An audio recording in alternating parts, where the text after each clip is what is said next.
focus. How do we keep it? How do we keep motivation both in fitness and health goals, in business, in life, in relationships? Well, that's a big thing to ask. I dive into it into my book, The One Day Body Upgrade, but essentially focus is something where we have to break it down. In order to keep focus up, we need to break it down. So the first thing for focus, for me personally, is having goals. Goals that you can achieve, goals that are hard to achieve. Now, the first thing with goals that I like to look into is why we're doing it. Why do you want to reach this goal? Why do you want to run a marathon? Why do you want to earn £1 million? Why do you want to be at the top of your game in a certain aspect? Whatever your discipline is, whether it's running, cycling, swimming, bodybuilding, whether it's going up in business or anything like this, why do you want to do it? For me, when I was going through the bodybuilding world, my why was not for me.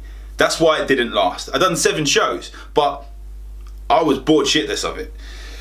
My why when it comes to working with the business guys for the Revitalized Man program, if you know me and you've looked at some of my other videos, you will know my why is that if I can stop at least one child having to go through what I went through my dad dying when I was 15 years old, then that's my why. I don't want no child to have to go through that because their parent is trying to provide for them, is trying to earn money to bring them up, rather than giving them the most valuable asset we all have, time. So your why, that's the thing you can always flick back on to help motivate you, to keep that motivation up. When you think, oh, I've had a shit day. Why? Well, what is your why? Not why you've had a shit day, but why are you doing this? That allows you to flick back on. If it is the truth, if that is the real reason you were doing something, then chances are most of your days won't be low. There are going to be some days when inevitably you are low. It's called being human. If someone is online, you get a lot of it in the fitness industry. Oh, I'm great, I'm amazing, I'm awesome. No, not every single day. That doesn't happen every single day. It's not real. Like, you have highs, you have lows. If you didn't have those, the highs would not be as good to enjoy. So finding your why will help motivate you. Another thing with your goals is to have a deadline. Now, with deadlines, we need to make sure that they are going to be, well, they're going to be hard to achieve, but you're going to be able to achieve them. No one wants to go through and miss a deadline. No one wants to go through and fail on their goals. Now, yeah, some people will argue that certain things are mistakes, and I don't believe in a mistake. When someone is filming a film, they're never going to go through without doing a second take. It is a mistake. They go through and do it again, and they try harder, and eventually they get it right. So there's no such thing as a mistake. If you do miss your deadline, although you don't want it to miss it, it's just a mistake. You do it again. But deadlines are there to put a bit of pressure on us. A lot of us work better under deadlines. I guarantee that if someone is obese and they think, oh, I'm healthy, I guarantee if someone is obese, they're told they have 6 months to live because they're overweight, they'll do something about it. Well, 90% of people will. Because they don't want that and they need to have that pain. So having that deadline makes them do something about it. The other thing with your goals is, like, we have this big goal. Like, I've got this picture here going towards base camp. I'm going to get there by the time I'm 40. By the time I'm 50, I'll have climbed Everest. But you need to break that massive goal down into smaller goals. So if your goal is to earn a certain amount of money, how much do you need to earn per year? How much do you need to earn per week, per day, per hour in order to get there?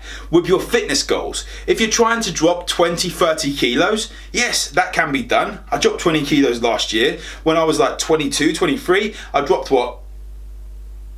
whatever 6 stone is in kilos. So it is able to be done. But breaking it down makes it a lot more achievable. So if you drop, say, 2 kilos a week, every week, then of the year, then you're going to be losing 100 kilos. You've got to be pretty big in order to be losing that and still be able to be seen and not turn into Ant-Man. So you see what I mean there? If you wanted to drop 20 kilos and you give yourself 6-7 weeks to do it, and it could be quite hard.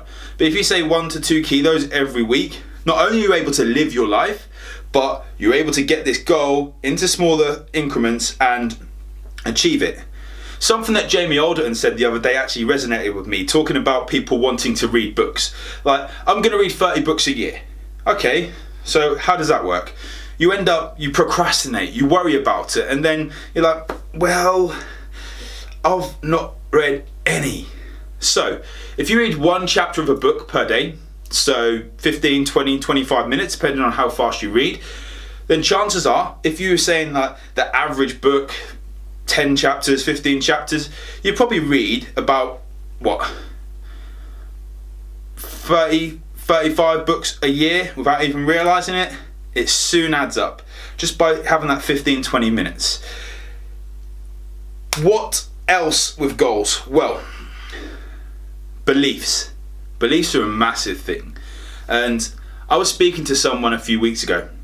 He used to jump out of the plane before like the front lines. Who'd be the first person in the military to go there really high, like thousands and thousands of feet, like the highest parachute jumps you would have.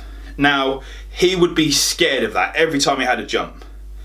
But that was based on the belief of what could go wrong. If you go through life and you don't know what others have told you could go wrong, then are you actually going to be scared? Like, if you were guaranteed that, if he was guaranteed every time his parachute is going to open, he's going to hit the floor and be completely safe, land in a safe spot, not in enemy territory, like, you wouldn't be scared because you know 100% that is right and that can happen. I believe we do need a little bit of fear just to push us forward. I like to be a little bit scared just to make me have a bit of a firework up my arse to move forward. But fear essentially is based on someone else's beliefs in the past being pushed onto you about what could go wrong. We go on an aeroplane and we think this aeroplane could crash. Now, that's someone telling us that could happen. We've seen it potentially in the news, but if you go on an aeroplane and you know 100% that that plane is going to take off, fly through the turbulence, land 100% safe, there's nothing to be scared of. Fear is just what we make up in our heads. False evidence or expectations appearing real. So fear is something where you break it down, and you can see that other people's beliefs.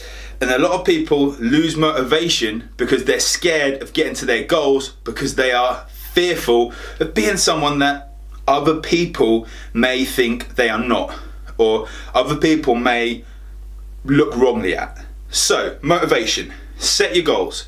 Find your why.